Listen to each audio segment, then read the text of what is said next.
Muito boa tarde para todos, para aqueles que nos acompanham, quer aqui na Califórnia, quer em outras partes dos Estados da América, ou na região autónoma dos Açores, ou também em Portugal continental. Portanto, onde, segundo me informou há pouco, um dos nossos convidados, o Sporting, está a jogar, portanto, é muito possível que tenhamos poucas pessoas, particularmente os ligados ao Sporting, que nos estejam a ver. É com muito gosto que estamos na vossa companhia mais este evento para celebrar a Semana do Imigrante Português na Califórnia, e que foi decretada, como que muitos sabem, pela primeira vez pelo então governador do estado da Califórnia, mais tarde presidente dos Estados da América, Ronald Reagan, que em 1967, motivado por um grupo de pessoas ligadas à nossa comunidade, chefiadas pelo saudoso amigo de muitos de nós e conhecido na comunidade, o Sr. Carlos Almeida, foi, portanto, através desse grupo de pessoas em que fizeram parte outros ligados à nossa comunidade, o Alberto Lemos do Jornal Português e tantos outros, que convenceram o então governadores e os legisladores em Sacramento para termos uma semana dedicada ao imigrante português na Califórnia. Este painel, portanto, imigrantes portugueses na Califórnia, olhares e perspectivas, faz parte de uma série de eventos que estamos a realizar ao longo desta semana através do Portuguese Beyond Borders Institute, da Universidade Estadual da Califórnia em Fresno, da California Portuguese American Coalition,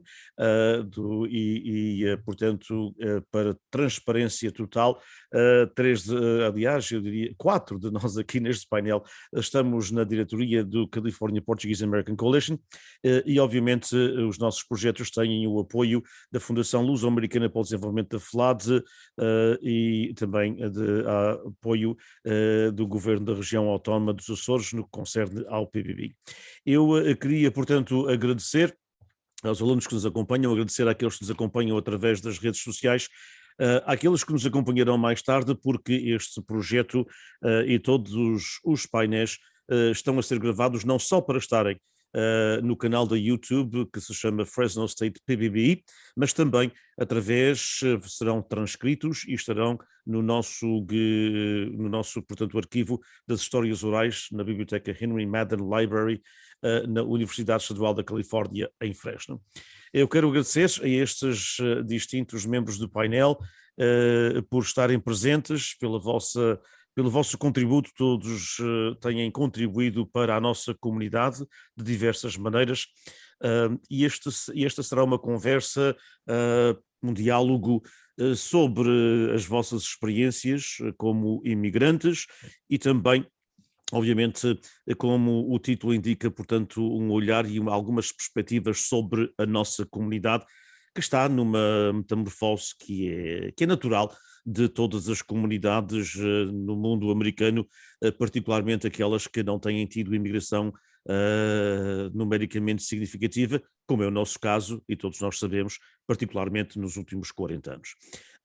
Portanto, que eu vou começar precisamente, e como estamos, como qualquer português delicado, as senhoras têm que ir primeiro, mas para além disso estamos no mês que nos Estados Unidos da América se celebra os contributos das mulheres, no dia 8, o Dia Internacional da Mulher, e portanto, para já, feliz Dia Internacional da Mulher, que continua ainda hoje, para a nossa primeira convidada, que é Maria Hortência Silveira, e eu vou pedir à Maria Hortência, portanto, que fale-nos um pouco, nos dê, em poucos minutos, um traço biográfico de onde veio, de onde é natural, de onde veio, como e porque emigrou para os Estados Unidos e a sua vida aqui como imigrante. Maria Hortência Silveira, primeiramente, muito obrigado por teres aceito mais uma vez o convite. Eu ando sempre a chatear os amigos e peço desculpa, mas acho importante falarmos das nossas experiências nesta semana. Muito obrigada, Dinis. Boa tarde a todas as pessoas que nos estão a acompanhar nos Estados Unidos, nos Açores, em Portugal. O prazer é todo meu de fazer parte deste painel. Muito obrigada. Eu sou natural da ilha mais bonita dos Açores, certamente a mais alta. Sou natural da freguesia da Piedade, residia e cresci na freguesia de Santo António, concelho de São Roque. Antes de vir para os Estados Unidos, concluí o 4º ano do liceu, emigrei com os meus pais aos 16 anos, formei-me em francês e em espanhol pela Universidade Estatal de Stanislaus. Depois, mais tarde, tirei vários cursos, mais precisamente em gestão, contabilidade, psicologia e recursos humanos. Após da graduação, empreguei-me na empresa Foster Farms, uma companhia multibilionária com cerca de 12 mil funcionários, com fábricas em 6 estados dos Estados Unidos. Assumi vários cargos em recursos humanos, relações laborais, ação afirmativa e ambiente livre de assédio. Fui também responsável por todos os contratos negociados com os sindicatos. Comecei como supervisora, fui gerente, diretora e vice-presidente. Uma carreira muito gratificante. Não haja dúvida, e fala-nos um bocadinho, também tem estado envolvida no nosso movimento associativo, Casas dos Açores, fundações culturais, etc. Fala-nos um pouco disso, por favor. Sim, sempre me envolvi muito na nossa comunidade, foi algo sempre muito importante na minha vida. Fui uma das fundadoras da Casa dos Açores, da Fundação Portuguesa para a Educação para o Centro da Califórnia. Tenho participado em muitos eventos, quando há visitas governamentais, qualquer coisa que é necessária na comunidade que eu possa ajudar, estou sempre pronta a ajudar. É algo sempre que é muito importante para mim, fazer parte da comunidade portuguesa e não só. Tudo que eu possa contribuir para as nossas comunidades, estou sempre pronta desde que possa. Muito obrigado e muito obrigado pelo teu serviço à comunidade e por essa carreira brilhante na Foster Farms e na nossa comunidade também. E vamos continuar na Ilha do Pico já, portanto, já que estamos numa ilha, vamos continuar, só que é do Pico, mas está a viver numa outra parte. Eu penso que o Idalmiro já nos está a ouvir e, portanto, da Maria Hortência Silveira, se o Idalmiro estiver-nos a ouvir e a ver, ele está com algumas deficiências, a câmara está desligada, mas eu queria continuar com o Idalmiro, se ele nos pode ouvir e ver, para dar também uma nota biográfica sua e um pouco sobre o seu percurso como imigrante, como fez a Maria Hortência Silveira. Idalmiro? Desde já, a todos, boa tarde, não sei se me estão a ouvir, Estamos a ouvir-te. eu gostava de pedir as minhas desculpas, mas infelizmente o sistema do Zoom está-me a desligar de vez em quando e agora não posso pôr a câmara a funcionar. Talvez durante ainda o percurso deste webinar possa melhorar a situação. Desde já a todos, boa tarde. Boa tarde aos nossos colegas que estão aqui. Agradeço ao Diniz pelo convite, que tem feito ele tem feito um lindo trabalho em divulgação das nossas culturas e não só. Bem, eu como hortense também nasci no Pico, sou natural de São Roque do Pico, e durante os meus primeiros 10 anos eu vivi também na Piedade, especificamente no Farol da Manhenha. Completei o 3º ano do liceu antes de emigrar com os meus pais dos Açores. Quando cheguei cá, entrei na escola católica e completei o liceu, Point Loma High School, em 72. Em 75 adquiri um Associate Arts Degree no ramo da arquitetura e depois transferi-me para a Universidade de Cal Poly State University em São Luís Obispo, onde tirei o curso de Engenharia Mecânica. Durante a minha estadia em San Diego, após ter graduado do liceu, trabalhei no estaleiro naval do Campbell Shipyard, isto durante o período de 72 a 75, e depois em 75, quando fui para São Luís do Obispo, estive lá até o ano de 78, onde felizmente conheci a minha esposa, a Filomena. Decidi pôr os meus estudos numa pausa e casei em 78, e em 80 resumi os meus estudos em São Luís do Obispo, onde graduei em Cal Poly State University, como já divulguei. O meu envolvimento nas associações locais vão praticamente desde que eu graduei da universidade. Fui presidente e vice-presidente e diretor da Aliança Açoriana, também vice-presidente do Centro Histórico Português, envolvi-me no Peninsula Youth Soccer League, fui presidente e sou atual diretor do Festival Cabrilho, e também pertenço às outras organizações locais, tal como o Santo Amaro, o Portuguese American Social Center Club, o Cabela Club e outros assim. Em 99 fui eleito comecei a participar no United Portuguese SESO, e foi aí onde eu deixei um pedacinho de impacto, também me envolvi também com outras pessoas, onde fizemos um movimento para a mudança do nome da rua de Avenida de Portugal para de Harrison Street, desculpa lá, de Harrison Street para a Avenida de Portugal. E em 97 comecei a divulgar uma função não tanto envolvida nas comunidades, mas ao mesmo tempo envolvi-me um pouco no ramo de consular, a dar o apoio ao sistema consular.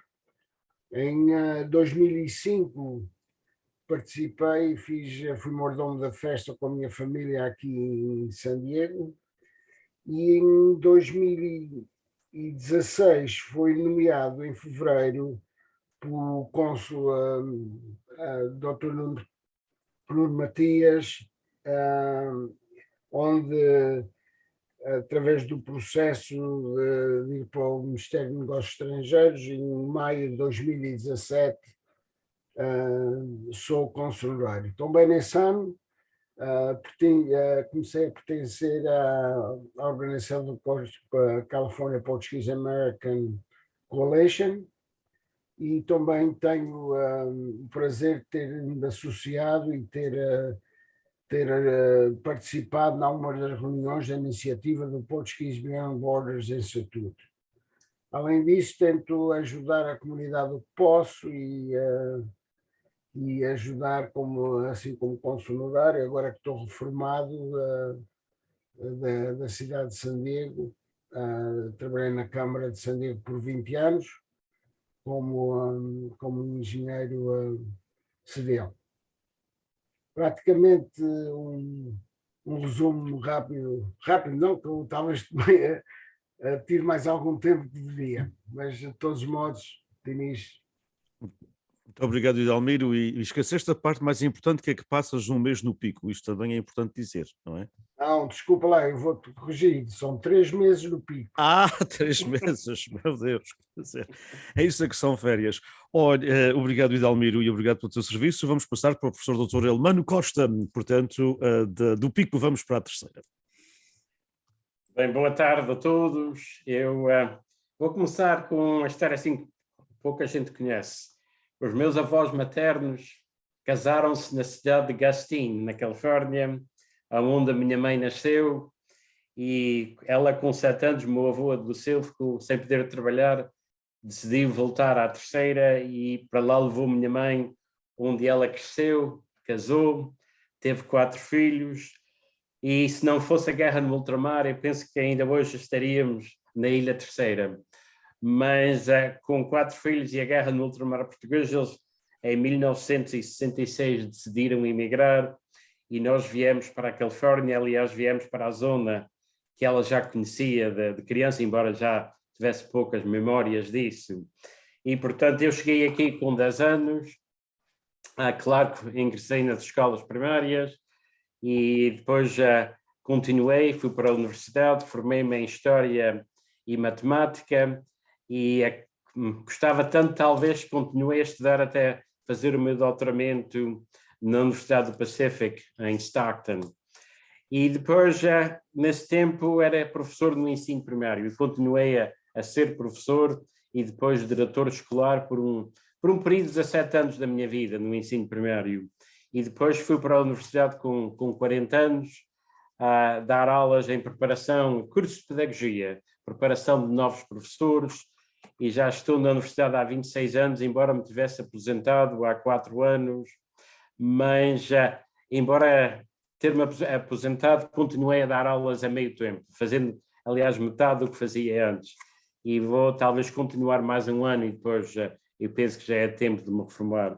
Eu, já que o Denis perguntou, eu costumava passar 5 semanas cada ano nos Açores, aliás, não só numa ilha, porque eu já tenho costeleta jorgense também, que a minha esposa é de Norte Grande, da Fajã do Ouvidor, mais preciso, e nós dividimos o nosso tempo entre Terceira e São Jorge.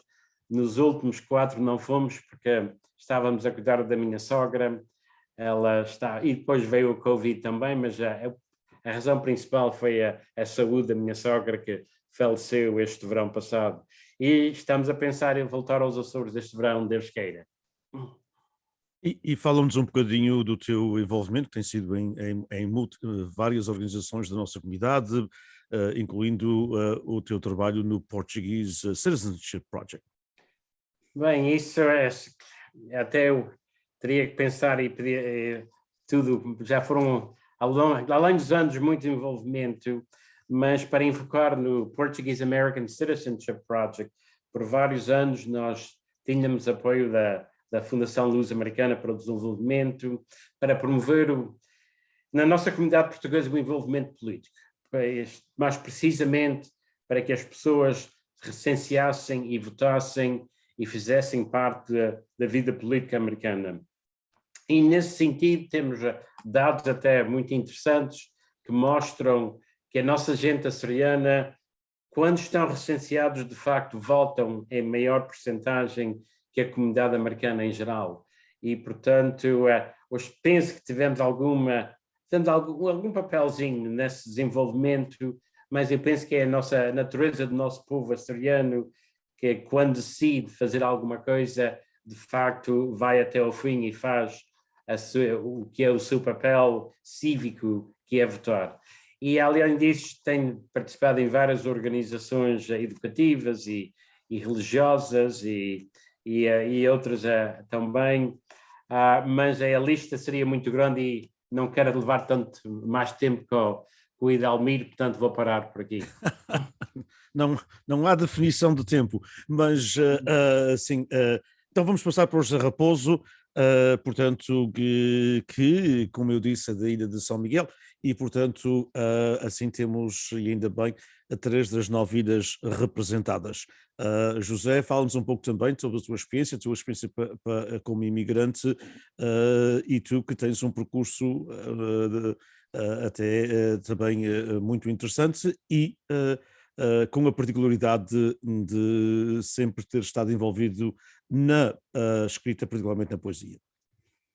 Ora, muito boa tarde, obrigado, Denis, por esta oportunidade. E obrigado, caros colegas e ouvintes. Sem de modo algum atacar aí a Maria,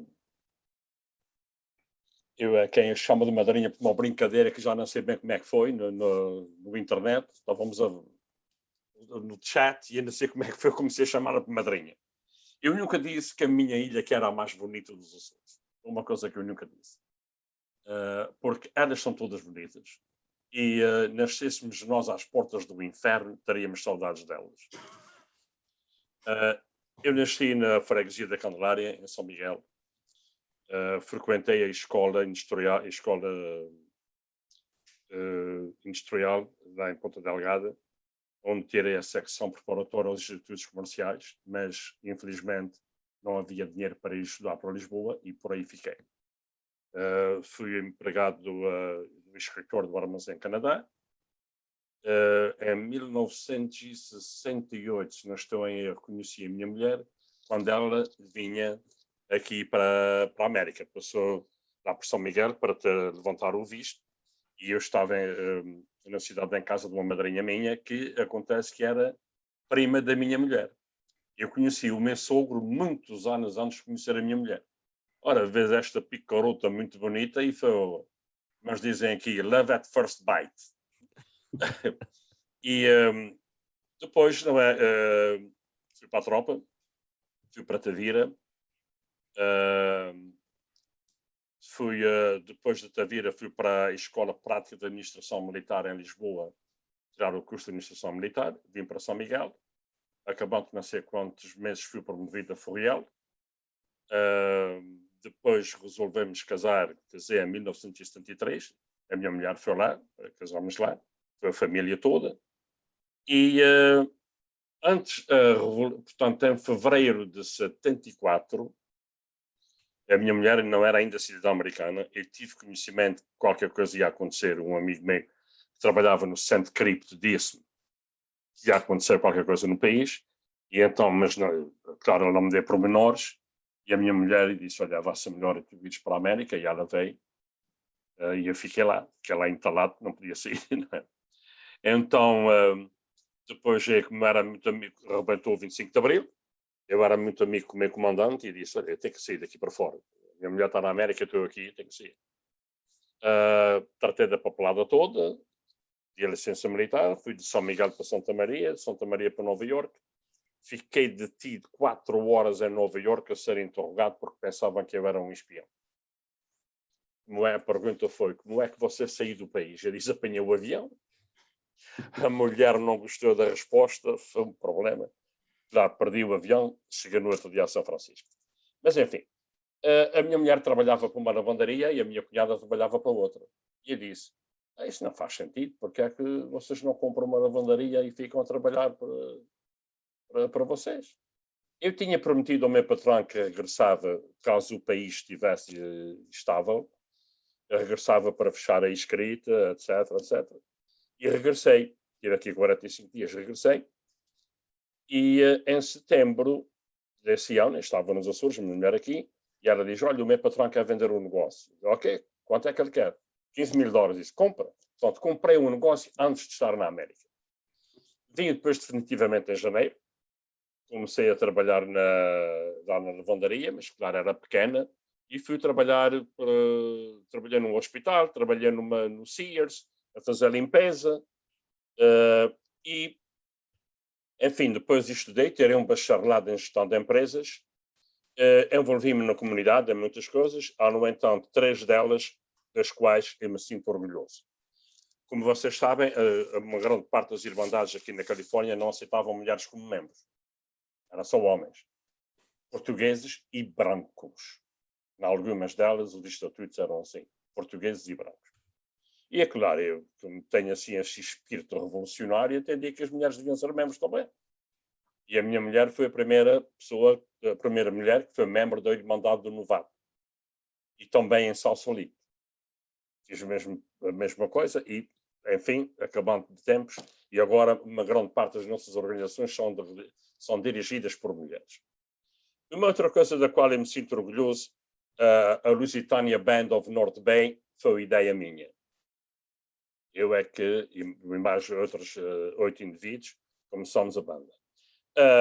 A Rosa dos Ventos, em Sausalito, uma calçada que está no Bridgeway, em Sausalito, em frente ao Banco da América, foi uma proposta que eu fiz em Cascais, à Câmara Municipal de Cascais, e Cascais mandou 32.000 libras de pedra e 2 calceteiros que estiveram na minha casa durante 2 semanas para fazer a calçada.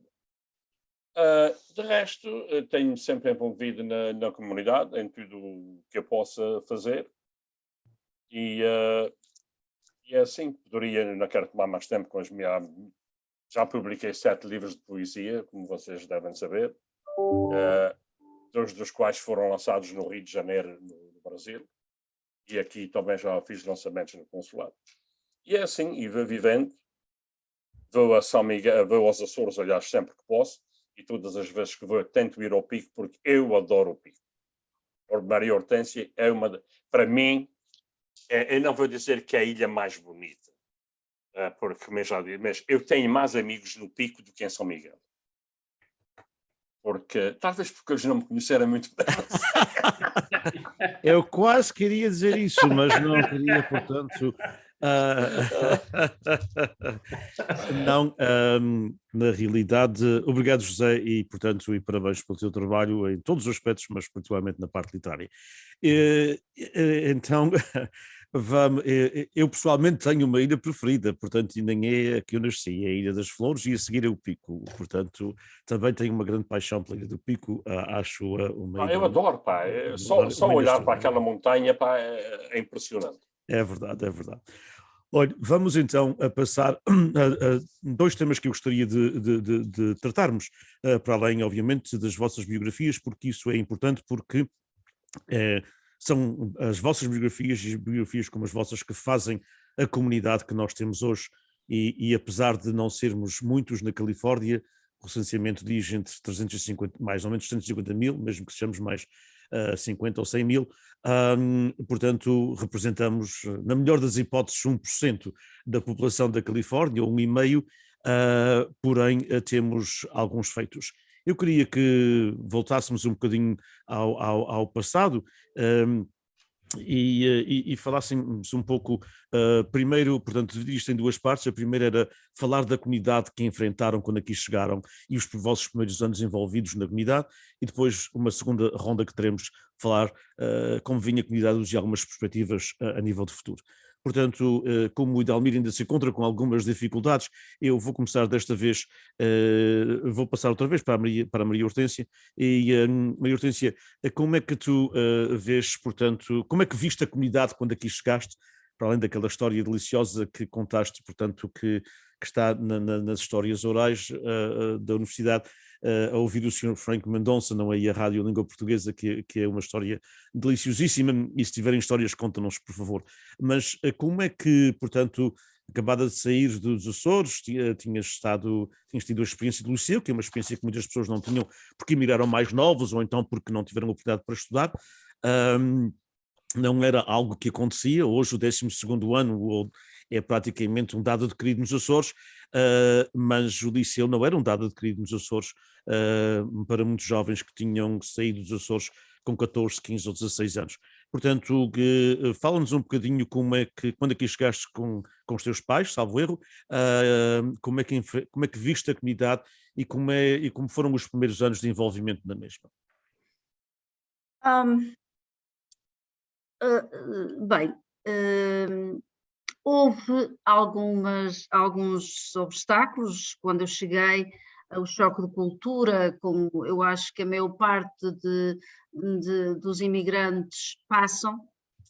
Eu tive talvez o meu maior desafio foi, claro, a língua, porque nós estudávamos nos Açores, mas era basicamente a gramática, os verbos, etc. Portanto, isso foi. A outro foi um choque grande também, que foi difícil para a adaptação, na comida. O cheiro da comida, o cheiro do café. A minha alimentação durante muito tempo era o pequeno almoço, sopa de couve, o almoço era sopa de couve e o jantar era sopa de couve. A minha tia tinha couves no quintal, a minha mãe fazia sopa e era a minha alimentação. Mas, de uma forma geral, foi uma experiência muito positiva. Foi uma experiência de crescimento, claro, como todos nós passamos, não só internamente como também exteriormente. Era uma comunidade, nessa altura a comunidade portuguesa era um bocado isolada, com pouca visibilidade, simples, um bocadinho solitária,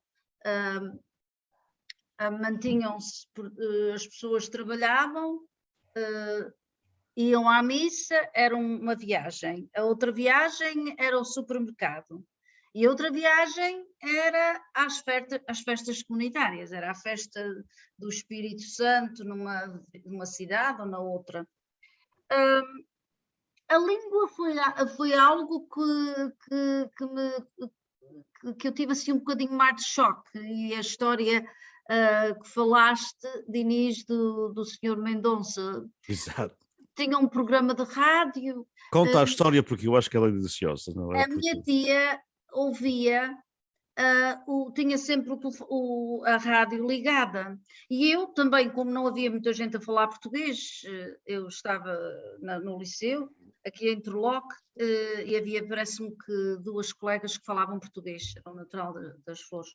E o Sr. Mendonça falava, eu estava habituado ao Rádio Clube de Angra, nos Açores, em que as pessoas eram locutores, não eram profissionais, e eu ouvia falar um senhor que falava, e um dia ele estava a dizer que tinha ido a Stevenson e que tinha ido à casa do Ramalhete, do Manuel Ramalhete, ou de Franco, já não me recordo o primeiro nome, tinha ido ao Ramalhete e tinha visto lá um rapaz com a gadelha comprida, e que tinha dito, mas vou-te apalpar para saber se é homem, se é mulher, como é que é a tua irmã. E disse, tia, quem é este senhor, que é este programa? Um senhor muito importante, fala muito bem, e é um senhor muito importante. Se não fosse por ele, tu não estavas aqui. Porque ele é que me ensinou a fazer frases em inglês e a tirar os meus papéis americanos. Depois eu fiquei muito amiga do Sr. Mendonça, tinha um grande orgulho e respeito pelo Sr. Mendonça. Ele era primo do Dr. Madruga, que era o reitor do liceu, não, era tio dele. Portanto, mas houve assim umas histórias muito interessantes que depois fazem parte de nós. Mas a comunidade portuguesa era uma comunidade de respeito de trabalhadores, como eu disse, muito isolada, e que não tinha grande visibilidade, e eu acho que naquela altura pois as pessoas dedicavam-se a posições de trabalho, não eram necessariamente académicas, e eu acho que havia uma certa...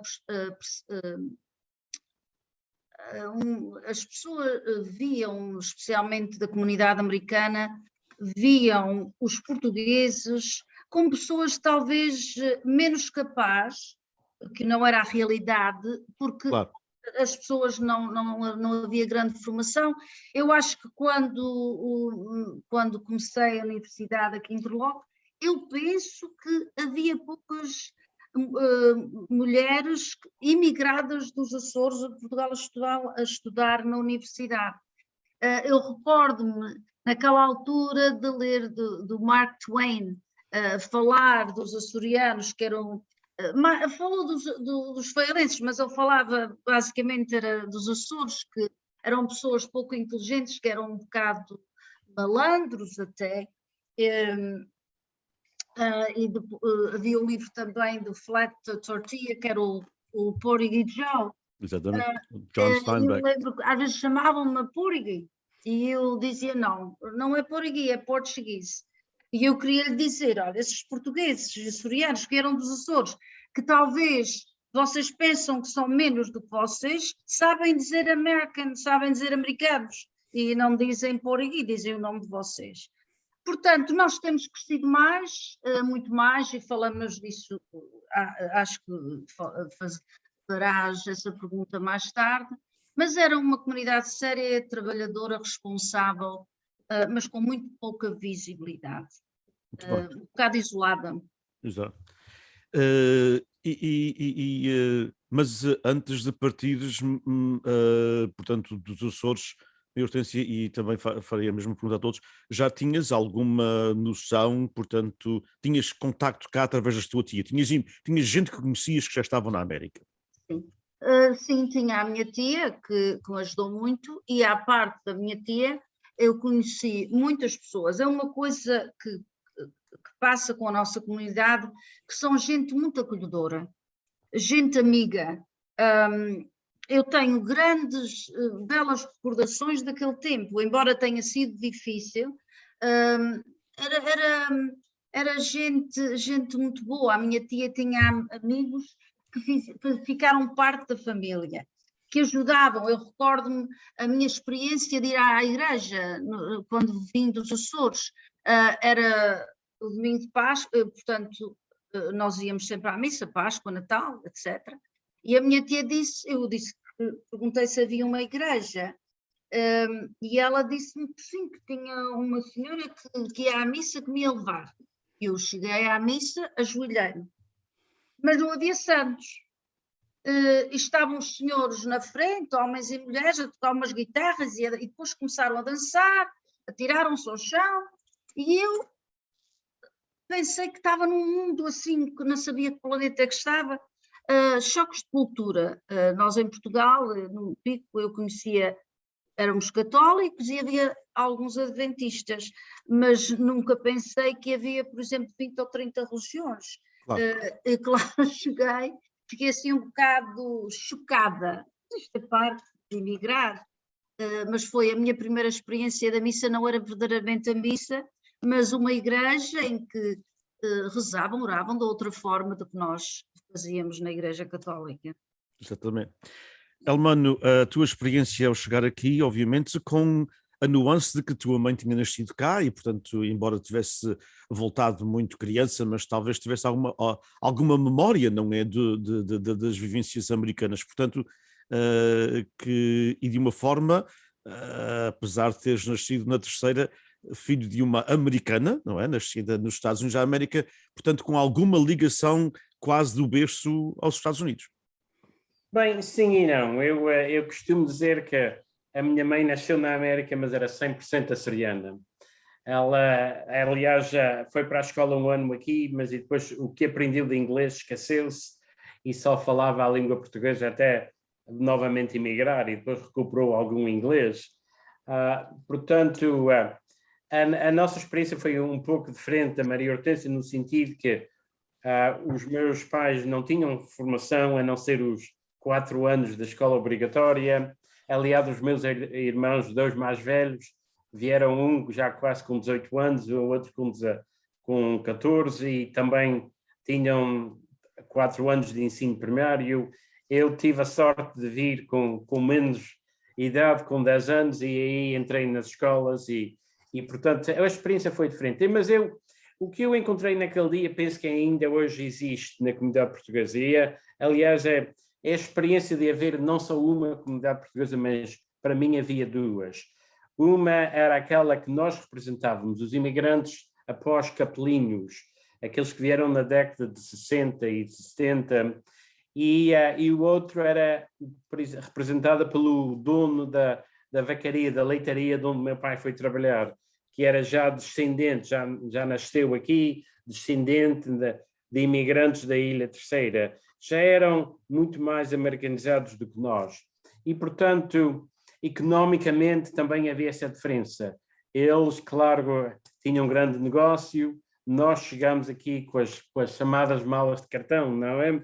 Com pouco, aliás, tivemos a sorte de minha mãe ter primas e ter um tio aqui que ajudaram muito no início a navegar esse processo de a pessoa se inserir nesta nova comunidade. Mas como a Maria falava, de facto, eu concordo, havia aquele passeio ao domingo para ir à missa, e lá encontrava-se muita gente portuguesa, porque, aliás, era um padre açoriano mesmo que ia rezar a missa a Escalante, onde nós víamos, e era sempre uma grande festa ir à missa, porque era aquele contato. O outro, claro, era ir às compras todas as semanas, que incluía normalmente uma passagem pelo banco, e depois também, quando havia um dia de folga, era o dia que se ia visitar amigos, ou ia-se a uma festa, ou o que é que se podia fazer.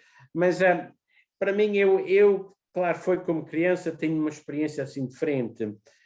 Senti o choque, mas é um choque, para mim talvez não foi tão profundo como o choque daqueles que vêm como adultos, que vêem-se completamente transplantados num sistema muito diferente. Eu sei que foi difícil para meus pais, eu sei que até para outras pessoas foi ainda muito mais difícil, porque nunca se adaptaram e a gente nem sequer falava naquele tempo, mas de facto hoje olhando para trás vê-se que havia muita depressão e muita gente, especialmente aqueles primeiros 4, 5, 6 anos, até que a pessoa se sentisse um pouco mais confortável neste sistema.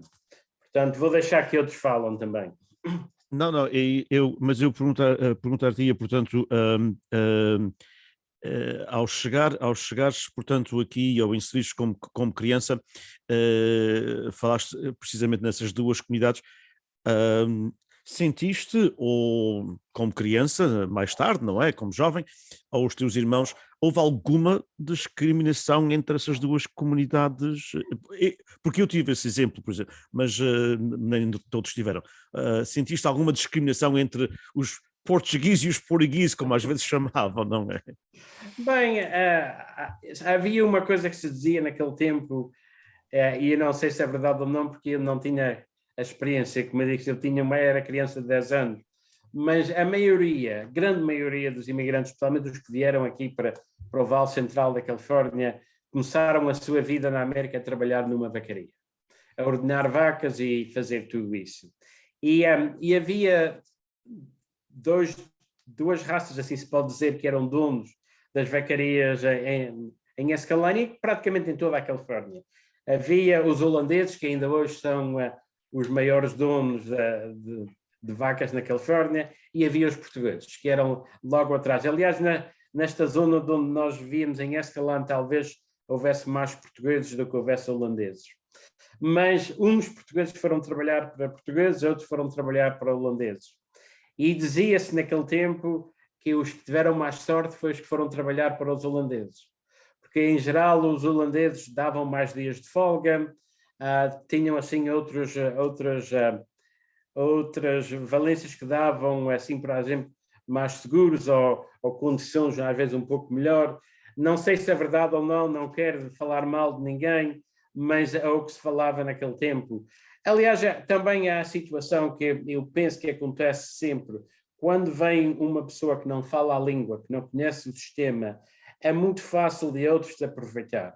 É muito fácil de ir ao mecânico e o mecânico dizer, olha, tu precisas mais isto no teu carro, quando na realidade talvez não fosse preciso, mas a pessoa não sabe. Aliás, meu pai, claro que a única máquina que conheceu em Portugal foi de facto ele conhecia um trator e conduzia um trator nos Açores, porque ele trabalhava nós éramos sócios numa debulhadeira de trigo, e quando essa debulhadeira trabalhava no mês de junho, ele trabalhava sempre lá na debulhadeira e com o trator e isso, mas andar de carro, não tinha uma ideia que era um carro ainda, e depois aquela experiência, mas houve, não houve, eu não posso dizer concretamente porque eu não sei. Eu sei que também entre crianças na escola é muito fácil pegar, porque as crianças são aliás como os leões quando atacam sempre o que é mais fraco do rebanho, e quando vem uma criança imigrante é muito fácil gozar com a criança. Oh, tu não falas, tu dizes essas coisas tontas, né? Nem sequer sabes o que é que fazer. Isso acontece, parece-me aconteceu, talvez com todos, aconteceu comigo, mas de facto nunca foi ao nível de me fazer com que eu não quisesse ir para a escola, nem que eu me sentisse que não era capaz de fazer. Aliás, eu tenho uma experiência que é muito interessante, para quem conhece as escolas americanas, eu entrei no 5º ano do ensino primário, quando cheguei à América, e o exame que se fazia no 5º ano do ensino primário era um exame dos Estados da América, que a professora, no fim do ano, deu-nos um mapa sem nada dentro, e nós tínhamos que, em cada estado, pôr o nome do estado, e nem só pôr o nome, mas escrever o nome corretamente. E eu, que tinha chegado no início do ano às escolas americanas, por acaso tive tudo correto. Fui um dos poucos naquela sala que conseguiu identificar todos os estados e escrever o nome correto. Eu penso que hoje em dia já não era capaz de escrever o nome correto de todos os estados americanos, mas fiz naquele tempo, e isso serviu um pouco para dar aos outros alunos a verem que, de facto, ele não é todo tolo. Ele tem capacidades, mas não é capaz de pronunciar-se em inglês, que aliás levou 3 ou 4 anos para o fazer. Claro. Vamos passar para. Eu acho que o Idalmiro já está de novo em ligação. Ele tem tido muitas dificuldades. O Zoom tem essas coisas às vezes. Idalmiro, não sei se nos estás a ouvir, para falares precisamente quando aqui chegaste. Portanto, algumas das dificuldades, se bem que a tua situação foi um bocadinho diferente. Por exemplo, a Maria Hortência veio da Ilha do Pico, da mesma ilha, mas foi para uma zona mais rural, Turlock, portanto, Modesto, Rio Mar, as zonas mais rurais. Hoje são diferentes, mas eram diferentes, não eram as mesmas que são hoje. A mesma coisa como o Elmano, mas tu foste para uma cidade, e uma já grande cidade dos Estados Unidos da América da Califórnia, que era San Diego. Como é que foi essa adaptação e como é que era a comunidade nesse tempo, na tua perspectiva? Mais uma vez, as minhas desculpas dos problemas técnicos que eu estou a ter, mas eu penso que o áudio está funcionando. Está. Como o Diniz disse, eu vim para San Diego em 67. Tinha 13 anos, só 3 anos mais velhos do que o Elmano. Com aquela idade é fácil para um jovem se integrar e começar a falar com todos, bem ou mal. A minha adaptação, eu vou dizer que foi relativamente fácil. Eu chegámos no mês de junho, eu em setembro tive ali 3 meses para integrar-me com os primos e com meus tios e ter já uma certa noçãozinha de umas palavrinhas em inglês e fui para a escola católica local aqui na zona de Monte Lombo, uma zona onde a imigração aqui era tão bem como o alemão o disse, era uma imigração de descendentes, aqueles que já nascidos cá e os imigrantes que começaram a aparecer, a era do pré-vulcão e post-vulcão dos Capelinhos. Eu tive a sorte de vir numa era onde aqui a zona pescatória era, e quer dizer, ainda tem muitas raízes a isso, embora a um nível muito mais baixo, mas a indústria da pesca já era muito forte aqui na zona de San Diego. E acontece que havia aqueles descendentes que tinham a noção do patriotismo que tinham os Estados Unidos, após a Guerra Mundial, e muitos que serviram no Yard Patrol Boats, que eles chamavam YPs, onde os barcos da pesca eram convertidos para ajudar na guerra. E havia aqueles descendentes onde os portugueses viravam-se, quer dizer, alguns sentiam que não tínhamos o patriotismo para com os Estados Unidos tão grande como eles tinham. Mas também, ao mesmo tempo, foi numa altura onde se começou a ver imigrantes, tal como o meu tio Cristiano da Rosa, que começou a comandar barcos e como trabalhavam com eles, e ele dominava a sua língua portuguesa quando ia para a pesca, e eu estou usando o meu tio só simplesmente como podia falar de outros na altura da indústria da pesca. Então a integração do imigrante, quer dizer, eles quando iam para o mar falavam português e às vezes sentiam-se, aqueles que eram descendentes, a necessidade de aprender o português de uma forma mais rápida. Então integravam-se comigo para começar a falar português e tudo, que era uma coisa rara em muitas outras comunidades por qual eu ia às vezes visitar, quer dizer, dominavam-se praticamente, não se falava muito português. E aqui aí comecei-me a integrar mais com esses descendentes que não falavam o português, mas gostariam de aprender. A minha integração na comunidade americana foi boa. Felizmente, a comida, para mim, eu adaptava-me a qualquer comida. aqueles que me conhecem sabem que eu não tenho problemas nenhuns com a comida. Em termos da língua, eu penso também, derivado a ser jovem, meter e dizer coisas que talvez não eram menos boas, ou menos bem explicadas, eu também me integrei bem na língua. E ao par que aí começou o envolvimento, e depois em para o high school as coisas foram integrando cada vez mais e mais, e eu penso que aqui a minha integração aqui na comunidade americana foi um pedacinho mais acessível do que eu diria se tivesse ido para outra comunidade na Califórnia. E a comunidade em si, Edelmiro, como era a comunidade quando aí chegaste? Já tinha a dinâmica que tem hoje? Tinha mais ou tinha menos, na tua perspectiva? A comunidade A comunidade portuguesa.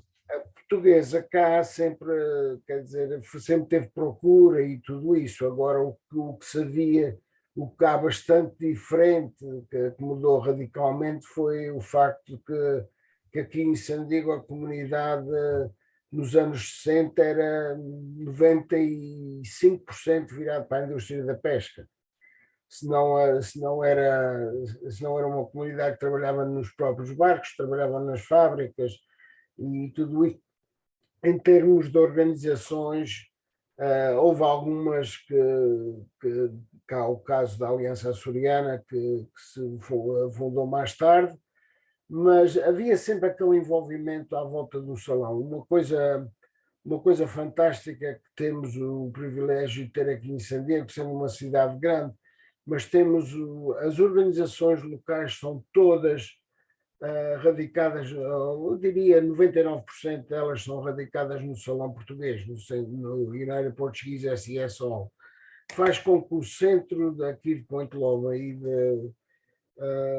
não tenha alterado muito nesse aspecto, quer dizer, tem melhorado e hoje em dia temos, na altura em que eu segui por meus estudos, era 95% das pessoas que eram imigrantes iam para a indústria da pesca ou trabalhar na construção naval ou talvez uma pequena porcentagem em outros trabalhos, mas e hoje em dia é o reverso. Hoje tu tens uma comunidade que 5% está envolvida na indústria da pesca, se há esquecem essa porcentagem, e 95% está envolvido em tanto médicos como engenheiros, como em real estate, em imobiliários e outras perspectivas, que é uma vida normal totalmente americanada. Muito bem, e vamos passar então para o José Raposo. José, já vieste homenzinho, homem feito, com tropa feita, não é? Portanto, não vieste propriamente com 10, nem 12, nem 14, nem 15 anos. Não. Como é que foi essa adaptação e como é que era a comunidade por onde foste? Se havia comunidade portuguesa nessa zona na altura? Quando eu resolvi vir definitivamente para a América, cheguei aqui no dia 8 de janeiro de 75, portanto com 24 anos. Fiz os 25 depois em outubro. O maior choque que eu apanhei aqui foi, quer dizer, não me admirou nada a paisagem, porque eu já conhecia por filmes e tinha, não é, a minha mulher estava cá, mandava fotografias, etc, etc. E eu saí da Candelária, fui viver para a cidade, quando fui estudar. Depois de sair da cidade, fui para Lisboa, aliás, para Tavira, depois Lisboa. Portanto, não tive esse grande choque, mas a minha mulher teve sair de Santo Amaro e vir direta para Nova Iorque no dia 31 de dezembro. Com neve e aquela coisa. Isso para mim.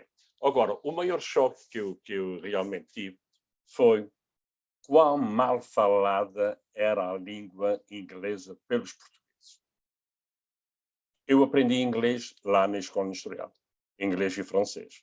Embora o meu francês hoje em dia está muito enferrujado, porque é raro usado, e fazia-me impressão, e ainda hoje eu confesso que o problema é meu, porque tanto faz ser qualquer das 4 línguas que eu tento falar, se a frase não é construída um sujeito, o predicado e os complementos na devida ordem, eu às vezes fico baralhado. E a minha mulher zanga-se comigo. Como é que não compreendes? Porque a minha mulher é capaz de dizer, olha, vá buscar aquilo, está em cima daquilo, ao pé daquilo, mas não tragas aquilo, traz aquilo. E ela traz aquilo certo. Se a frase não é feita corretamente, eu fico baralhado. E, portanto, um dos grandes choques era, por exemplo, uma pessoa dizer-me, the company I work for. What in the world is he saying? Porque eu aprendi the company for which I work. Or the person I live with. Não, eu aprendi the person with whom I live. E aquilo fazia-me uma confusão. E então, por exemplo, eu era secretário aqui da Filarmónica do Recreio do Imigrante Português e mandam-me uma carta para casa que a Filarmónica tinha aqui tocado a Burrec. E um diabo é que fica esta cidade, Burrec. Afinal era Burrec. Ainda hoje há pessoas que dizem Gastinhas, o Paterson, o Livingston. E tentei corrigir essas pessoas. Oh, meu Deus. Não. Eu estou aqui há 40 anos e assim é que se diz. É claro, e cheguei a uma conclusão que talvez estava errado, não é? Como é que eu vou dizer a uma pessoa que está aqui há 40 anos ou há 30 anos que ele está a dizer uma coisa errada? Para mim foi um dos maiores choques. Quando cá cheguei, eu quis abrir uma escola para ensinar português às crianças e ensinar inglês aos adultos, porque uma mãe ia ao médico com a filha e a mãe tinha vergonha de dizer à filha exatamente qual era o problema de saúde que tinha, e houve casos em que os médicos receitaram medicamentos contrários. Tal e qual a mesma coisa com um pai, queria ir, o filho aqui ia com o pai e acontecia a mesma coisa. Numa das organizações portuguesas em que eu fui, e eu queria fundar uma escola, um senhor muito rico diz-me assim, me, born this country, no school, lots of money. E respondi para trás, that's why you talk like that.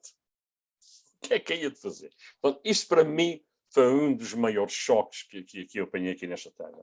Fui muito bem recebido pela comunidade americana. Nós tínhamos já uma clientela na lavandaria e eu, por querer e por gostar de dizer as coisas corretas, embora eu confesso que há muitas palavras ainda que eu não as pronuncio corretamente, principalmente aquelas que são escritas da mesma maneira, como continental e animal.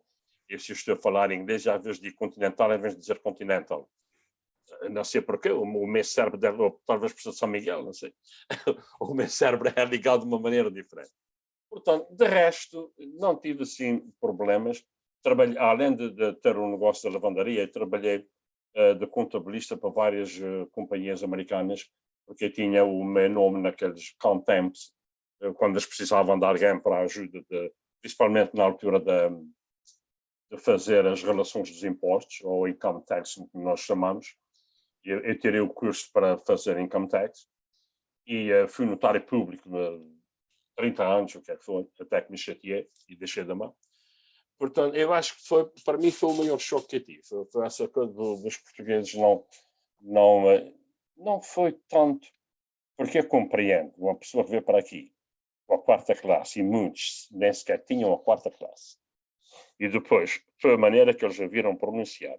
Mas quando nós estamos a tentar ensinar, porque eu sempre gostei de aprender e sempre gostei de falar com alguém que sabe mais do que eu, porque é a maneira de aprender. E eu então via que em alguns casos eles pensavam que eu me queria evidenciar. Tiraste lá um curso de escola, vens para aqui, que queres agora ver ensinar a gente. Isto até certo ponto pisava-me. Estás a perceber? Porque eu não tinha de maneira alguma o intuito de me querer elevar. Se eu estou a falar com uma pessoa que sabe menos do que eu tento ir ao nível daquela pessoa. Mas se eu queria, não é que eles pronunciassem as coisas devidamente. Existia uma conversa muito interessante em que uma pessoa estava a dizer em inglês que o médico, o seu doutor, tinha-lhe oferecido não sei o quê. E ele diz, my daughter offered me blá, blá, blá. E a outra pessoa diz assim, mas tu não tens uma filha? You do not have a daughter? Oh, yeah, my daughter. E então eu disse, não é my daughter, é my doctor. Estás a ver? São essas coisas assim, não é que... tive alguns casos, não é que eu fiquei um bocado chocado.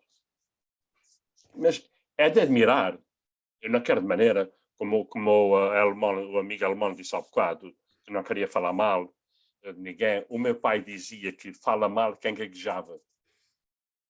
Quem gaguejava falava mal. E não é uma questão... Eu não estou a criticar para rebaixar as pessoas, porque é louvável o que os nossos imigrantes fizeram.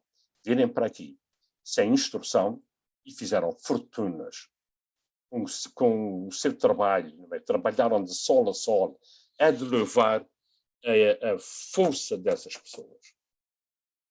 De maneira nenhuma, claro. eu quero pôr... Eu levava uma caneta comigo e quando ia às festas e punha a cedilha no C, porque enerva-me ver linguica. Hoje em dia, os computadores põem cedilhas na linguiça. A matanca de um porco. Ainda hoje há lugares que fazem matança e tem a matanca do porco. Pelo amor de Deus. Eu sou de opinião que a língua portuguesa devia ter ser revisada. Nós temos o S e temos o Z. Portanto, tudo o que tivesse com... acabar com essa coisa do Z entre o S entre duas vogais, valer de Z. Escreva casa com Z, como se escrevia raposo antigamente com Z. Etc, etc. O Mark Twain tentou fazer isto na língua inglesa e não conseguiu. Portanto, são essas coisas assim, não é? E às vezes tenho chatices com a minha mulher, porque, tu queres estar sempre certo. Pois eu quero estar sempre certo, às vezes estou errado, mas eu quero estar certo. Pois, na realidade, portanto, os dilemas linguísticos, mas a melhor nesta questão de se ver é que eu outro dia vi, e acho que todos vós já também tivestes esta oportunidade de ver, e ainda bem que as pessoas estão a fazer, porque quando a gastronomia se for embora, uma grande parte da comunidade também se vai, obviamente. Mas adorei ver esta, portanto, we have filhos for sale, era filhos, mas era filhos for sale. Ainda não, portanto, os acentos são muito importantes e os meus alunos sabem isso, a gente tem várias aulas sobre isso. Eu não vos quero amassar muito mais, mas vou-vos pedir mais uma ronda, digamos assim, sobre duas questões. Há anos eu estava no Pico, na ilha dos nossos dois dos nossos ilustres convidados, e estava um senhor a falar sobre numa venda, como se dizia antigamente nos Açores, e estava um senhor a falar sobre as comunidades, sobre a Califórnia, neste caso era a Califórnia. E estava a falar com um colega meu que estava lá também para o mesmo evento e a falar, portanto, de Modesto, a falar de São José, a falar de San Diego, a falar de Fresno, com dados concretos, não é? Este meu amigo pergunta, mas o senhor já esteve na Califórnia? Porque ele, ao mesmo tempo, estava a falar de sua ida, etc. E ele disse esta frase lindíssima: pessoalmente, eu nunca estive. Pessoalmente, eu nunca estive, mas era como se tivesse estado aqui, porque o mundo dele era o mundo também da Califórnia. Portanto, apenas vos contei esta história, esta passagem. Os Açores estão intimamente ligados à Califórnia, a Califórnia está intimamente ligada aos Açores. Aliás, quando se fala na literatura açoriana, portanto, fala-se dos calafonas, que podem ser da Califórnia como podem ser da Nova Inglaterra, mas a palavra calafona é o imigrante que vinha e que voltava.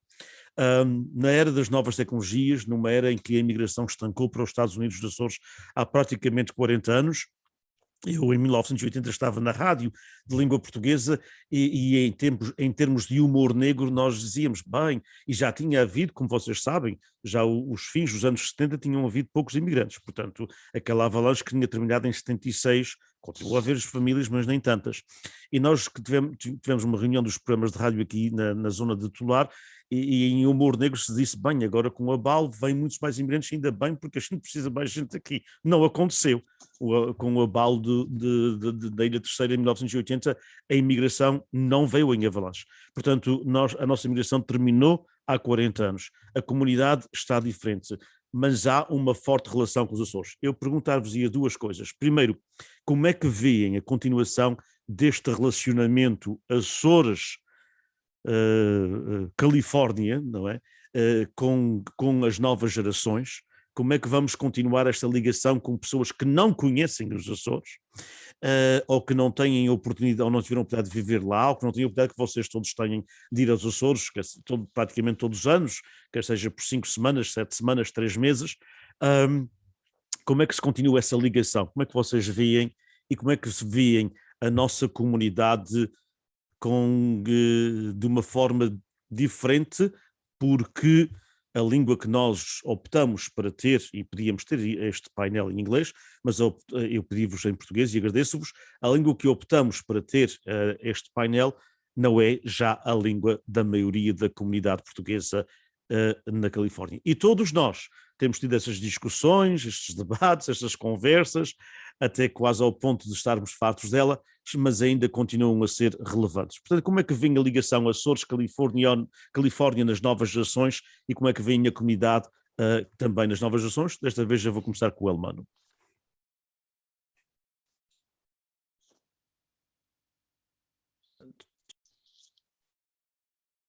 Desculpa, estás em mute, Elmano. E eu agora também estava em mute, eu a falar também estava.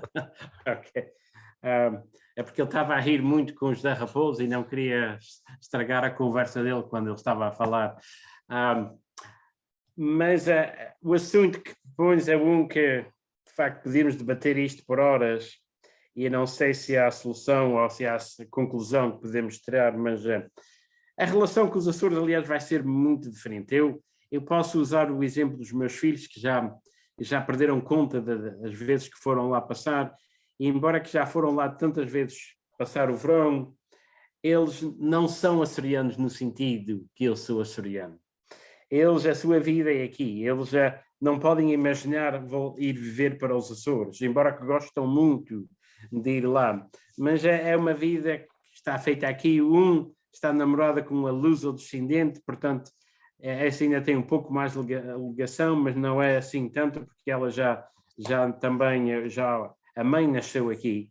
A outra está namorada com uma americana que penso que ainda vai fazer assim a relação com os Açores mais difícil. Mas eu penso que, aliás, temos que pensar um pouco de frente também o que é que os Açores e nós aqui queremos nessa relação. Porque, de facto, às vezes, eu penso que se não definir o objetivo, não se sabe se chegamos a conseguir alguma coisa ou não. Eu penso que, aliás, para os Açores, a relação é mais uma de afeto. Pensar assim, ok, os meus avós, os meus pais vieram de onde quero conhecer, e por isso nós vemos hoje muito até a segunda e terceira geração que vai aos Açores em procura das raízes. Aliás, há uma indústria de procura da genealogia, não é, das famílias. Há muita gente que se interessa nisso. Mas isso é uma coisa que fazem uma vez, 2 vezes na vida e passa daí. Para nós aqui, na Califórnia, e a continuação da nossa língua e cultura, eu penso que a situação, principalmente para a língua, eu estou convencido que a língua vai desaparecer em poucos anos. Eu tenho 2 filhos que ainda falam português, embora que não falam perfeitamente, mas são capazes de fazer uma conversa na língua portuguesa, embora com alguns erros de gramática. Mas eu vejo os meus sobrinhos, que alguns já não, os filhos deles já não. Eu penso que os meus netos vai ser absolutamente impossível que eles falem a língua portuguesa. Portanto, a língua vai permanecer no sentido que vai ser ensinada em escolas, que vai ser ensinada em universidades, mas como língua de casa, como língua de família, eu penso que quando a minha geração morrer, isso não vai acontecer mais. E, portanto, Agora, a cultura um pouco diferente, embora que qual cultura que vai permanecer? Porque, como nós sabemos, a cultura dos Açores evoluiu muito desde que nós imigramos.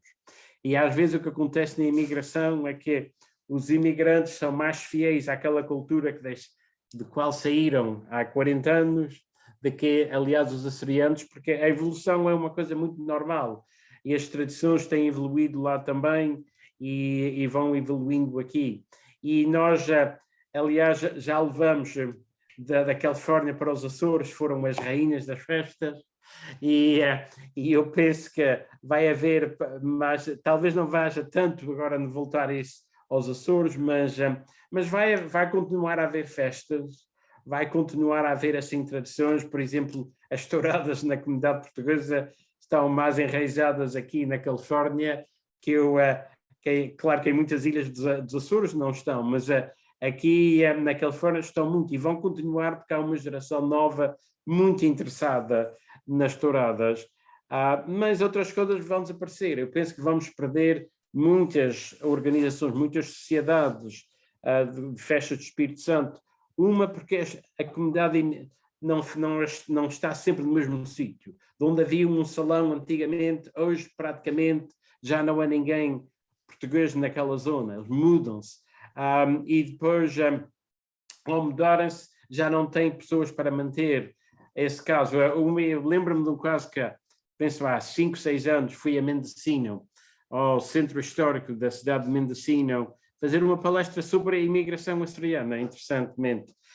E procurei o salão português lá, e o pobre, um lindo salão por acaso, mas está com precisão de renovação, e já não há praticamente comunidade portuguesa lá para manter o salão. E como é que esse salão vai permanecer daqui a 50 anos, ou daqui a 60 ou 70?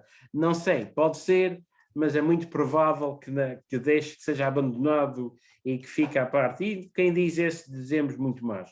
Portanto, eu não quero ser maçador, vou deixar para outros também. Obrigado, Elmano.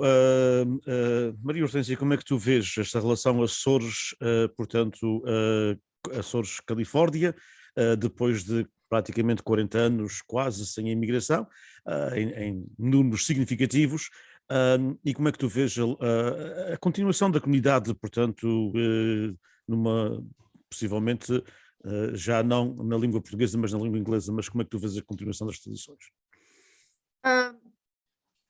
Os Açores evoluíram, a comunidade portuguesa nos Estados Unidos, mais precisamente na Califórnia também, evoluiu, mudou, e graças a Deus que foi assim. Aquela comunidade que eu falei, que encontrei quando cheguei, que era isolada, que não tinha grande visibilidade, não é o caso.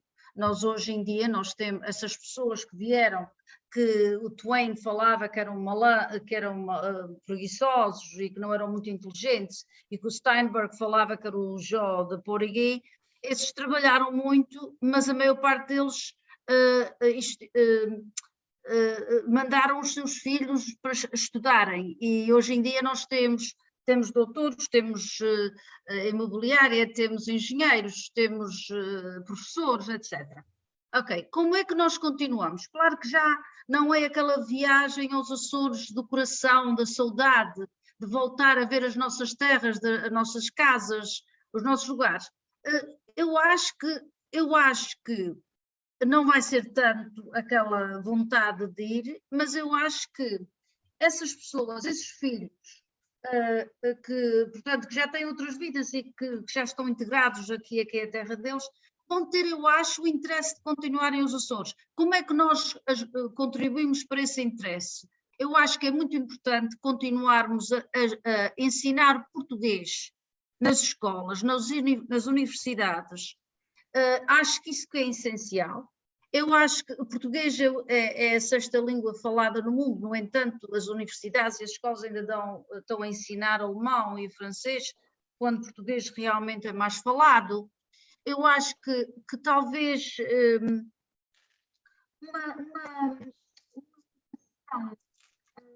um acordo ortográfico, talvez com o Brasil, por exemplo, para que o português houvesse mais concentração. Eu acho que se o português fosse mais falado, fosse mais usado, mantínhamos mais viva o Portugal e não precisamente o português do Brasil e o português de Portugal. Era livros que falassem, que fosse português, dicionários que fossem em português.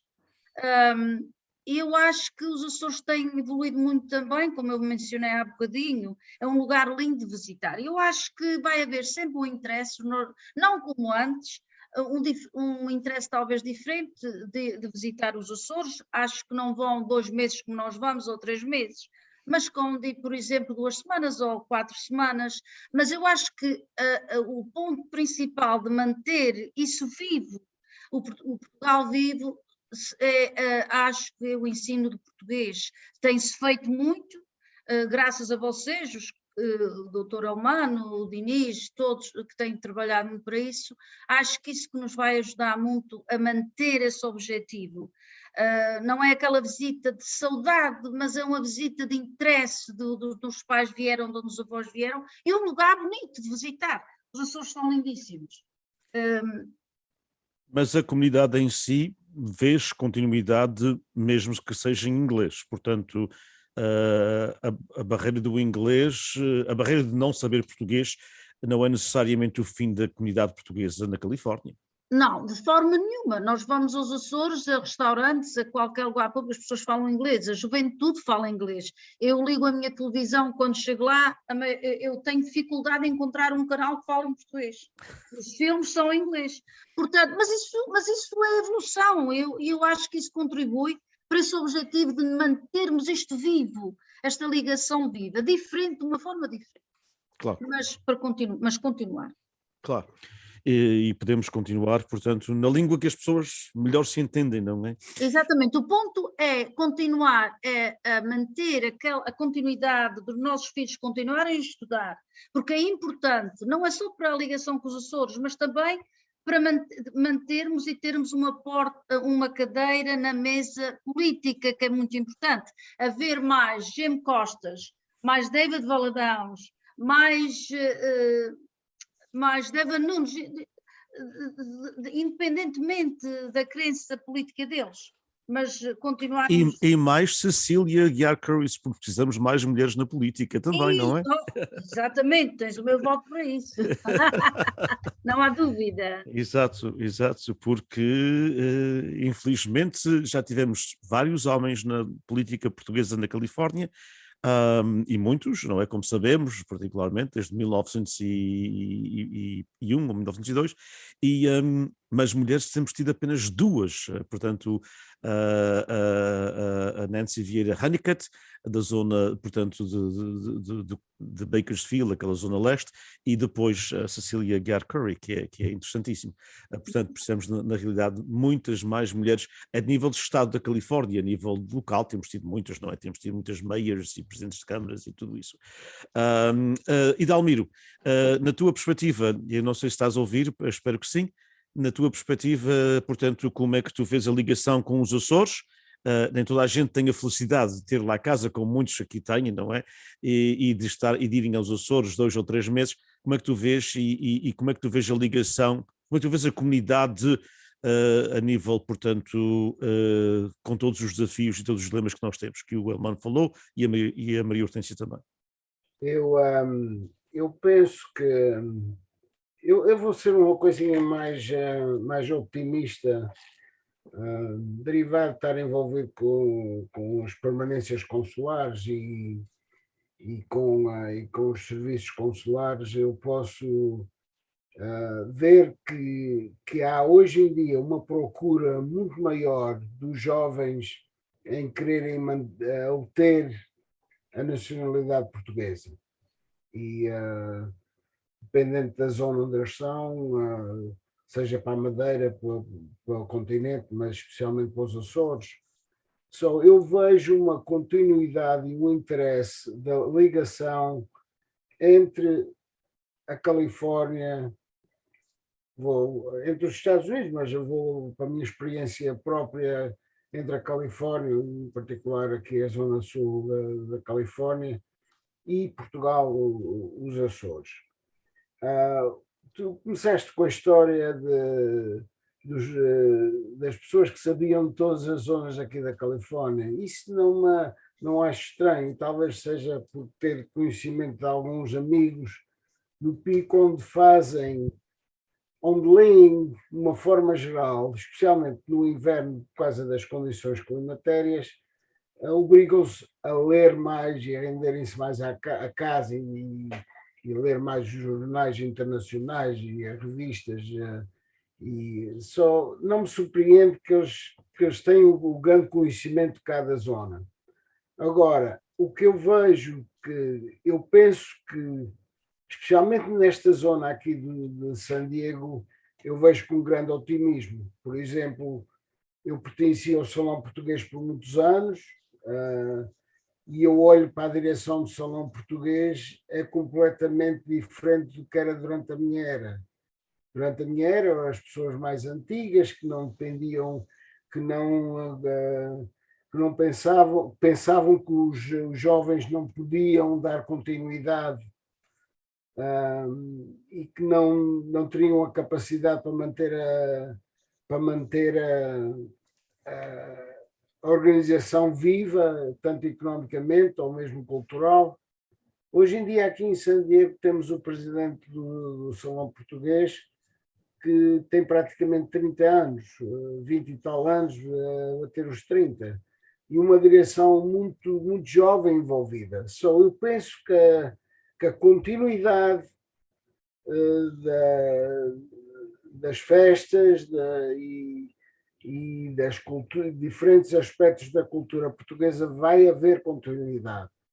Vai haver, pode ser que a língua seja um fator onde se vai ver mais e mais inglês, mas como a gente sabe, a língua é praticamente um método de comunicação. É bom que a gente mantenha as nossas raízes, é bom que nós mantemos a nossa língua, mas a melhor maneira de comunicar e transmitir para o futuro e manter os jovens envolvidos aqui na comunidade, seja ela em português ou seja ela em inglês. O importante é manter essas culturas. Em termos de ligação com os Açores, eu sou um pedacinho, acredito que vai haver,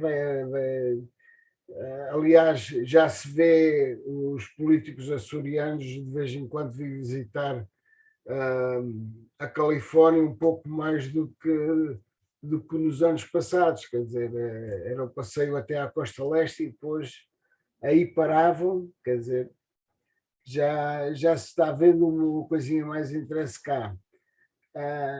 É pena não haver mais intercâmbios, por exemplo, embora haja agora, especialmente para as festas, onde eu sei que para as festas de São Joaninas vai ir o conjunto da Artija, vai ir às festas de São Joaninas e também, infelizmente, não tem havido nos últimos anos onde de lá vêm os grupos folclóricos ou as filarmónicas. Haver este intercâmbio temos que nos forçar para aqueles que estão mais envolvidos nas organizações para continuar a haver esse intercâmbio entre os Estados Unidos e Portugal.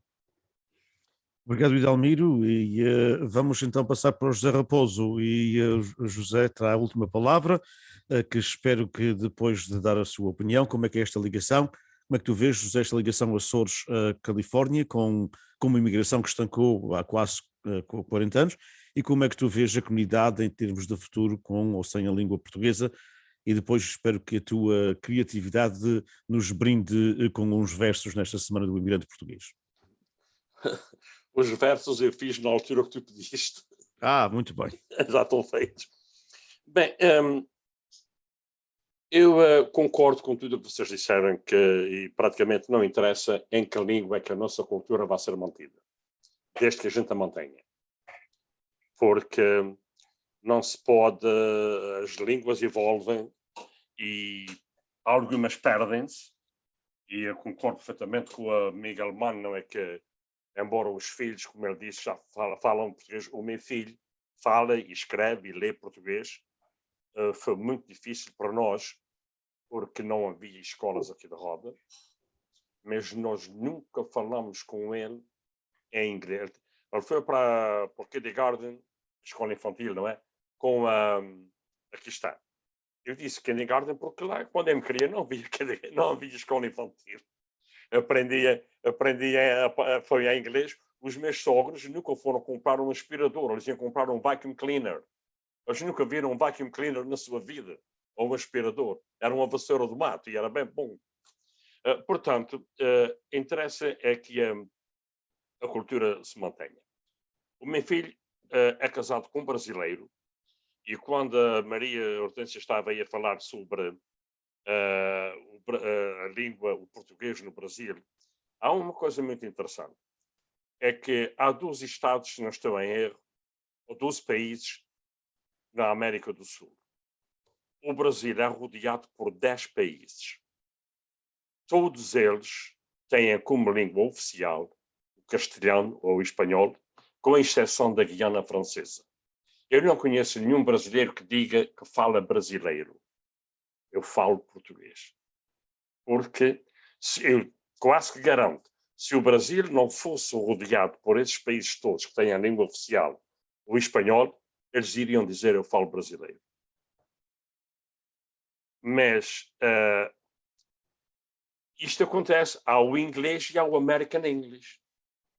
Eu nunca me esqueço que eu fui comprar uma borracha para apagar o lápis e a minha mulher mandou-me à loja ao lado de cima da lavandaria e eu cheguei lá e pedi uma rubber. E ela manda-me para a farmácia.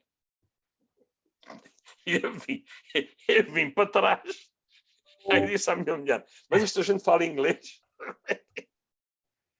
Porque a palavra rubber é usada.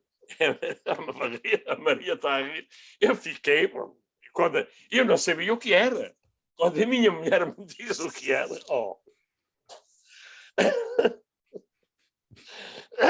Portanto, a ligação...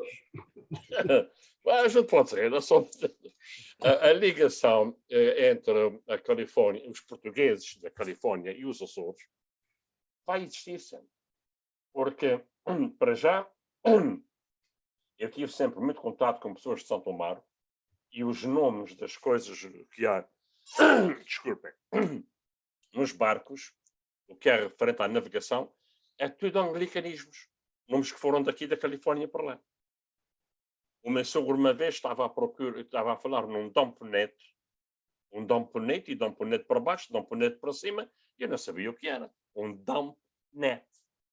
Que era uma rede que usavam para tirar o peixe das tinas, como é que se chama, das traineiras, que iam à pesca do atum, tiravam um domponete, e ele dizia que era um domponete. Já no Pico, nas festas do Espírito Santo, há lugares que as rainhas usam capas. Isso não era um costume dos Açores. Foi daqui para lá. Aliás, no livro das festas do Espírito Santo, em que eu também fiz parte, não se conseguia saber a razão ao certo como é que foi a origem das capas para as rainhas. Não há nada que diga exatamente. Portanto, como eu já disse, eu acho que o que interessa é que a gente mantenha a nossa cultura. São Diego está, digamos, numa situação muito especial, porque vocês não têm mais festas nenhumas ali de Roda, a não ser Artija que fica a 2 horas. Portanto, e a malta está muito envolvida, a malta nova. Temos ido a São Diego tantas vezes, que muitos amigos nossos pensavam que nós morávamos a São Diego. Eu vejo sempre quando lá vou, visito o Idalmir, claro, já não, por causa da pandemia não temos ido. Artija, por exemplo, está também noutra situação privilegiada, que a festa mais próxima é São Diego. É que nós aqui na área da Bahia é um bocado complicado. Eu acho que há organizações a mais. Eu pensava que com a pandemia, que algumas iriam acabar e ia haver uma fusão de organizações. Mas não, porque ainda há aquele bairrismo. E enquanto eu for vivo, isto vai continuar. E eu acho que deviam pensar um bocadinho, por exemplo, porque é que nós temos em São José 5 organizações que se pode ir a pé de uma para a outra? Antigamente estava ok, mas hoje em dia isso já não faz muito sentido. Eu tenho falado nisso muitas vezes, porque hoje em dia, em hora e meia, vai-se a qualquer área da Bahia. Antigamente vinham a pé, imagina, vinham a pé de Point Reyes e de Tomales para Sausalito, para fazerem a festa do Espírito Santo. Traziam as vacas enfeitadas, com rosas. Isto, enfim, não é? Nós temos que ir com os tempos e fazer o melhor possível para que as coisas continuem, para que a nossa cultura continue, porque há muitos americanos que gostam de ir às festas, mas nós temos também que pensar um bocadinho mais para que não ficamos simplesmente com sopas do Espírito Santo e jantares de caranguejos, porque há mais que se possa fazer. Mas é difícil, é muito difícil. No entanto, por exemplo, em Sausalito há aulas de português, na Irmandade de Sausalito, e a maioria das pessoas que frequentam as aulas são americanos. Sausalito e Cascais são cidades irmãs e têm feito muito entre as cidades. Um grupo de jovens velejadores vêm cá a Sausalito, depois nós mandamos no outro ano um grupo daqui de Sausalito a Cascais, e portanto há um grande interesse mesmo nisso, nesta permuta que se faz. E como eu estava a dizer, quanto ao ligamento da Califórnia com os Açores, nunca acabará. Porque nós vamos dizendo aos nossos filhos, o meu filho vai todos os anos a Portugal, aos Açores, ele vai agora em abril, ele foi como é que se chama, à Eurovisão, não sei há que anos, há 3 anos, o que é que foi, e faz sempre, gosta muito de Lisboa, e adora também os Açores, portanto vai haver, isto não, como é que disse, não vai acabar a ligação, penso que não. Então, com esse otimismo todo, vamos então, portanto, portanto, a poesia. A poesia. Oh, eu. Para terminar. Parece que tenho uma. Não é, o Dinis, antes de começar o webinar, pedi-me que eu fizesse umas quadras. A minha poesia, 99% dela sai instantânea, quer dizer, sai. E depois eu, então, se tenho pachorra para me sentar e corrigir, corrijo. E ele, quando me pedia, pensei logo e comecei logo a escrever. O imigrante português é valente e destemido. Acontece que muita vez é tão mal compreendido. Por grande necessidade, deixou a pátria querida, alguns na mocidade e outros no meio da vida. Muitas vezes esmorece por de saudades sofrer, porque ele nunca esquece a terra que o vi nascer. Com trabalho criou raízes bem fundas nesta nação e agora tem 2 países dentro do seu coração. Muito bem, uma bonita forma de terminar. Como eu disse, isto sai assim espontaneamente e depois eu não me lembro de me sentar à secretária para escrever um poema. Sai. E sai sempre muito bem. Parabéns, José, muito obrigado. Isso sai bem ou mal, não sei. Muito obrigado, uma forma bonita de terminar este nosso encontro para comemorar, para refletir sobre as vossas experiências pessoais, porque são importantes, obviamente, para refletir um pouco sobre a comunidade, a ligação aos Açores e a Semana do Imigrante Português, que tem estado um bocadinho esquecida. Eu acho que, e aliás eu sei que todos vós tenhais a mesma opinião, que é que nós precisamos, e o José Raposo falou nisso agora na parte final, e numa maior presença do mundo português no mundo americano, para dar continuidade além dos nossos filhos, além dos nossos netos, também para outras etnias, como nós também gostamos de comer um taco e um burrito, para que eles também tenham a oportunidade de comer alcatra estou agora a puxar a brasa à sardinha para a terceira, mas a alcatra ou o bacalhau, e também a oportunidade de ouvir o nosso fado, a oportunidade de ouvir o folclore e as nossas músicas. Muito obrigado a vocês todos por esta longa conversa, mas que foi extremamente interessante e que ficará arquivada no nosso arquivo para sempre. Um abraço, bem-ajam pelo vosso trabalho, bem-ajam pela vossa dedicação e bem-ajam pelo vosso contributo para a presença portuguesa na Califórnia. Um abraço para todos e muito obrigado àqueles que nos acompanharam ao vivo e àqueles que nos verão depois indeferido. Um abraço e até sempre. Feliz Semana do Imigrante Português. Um abraço.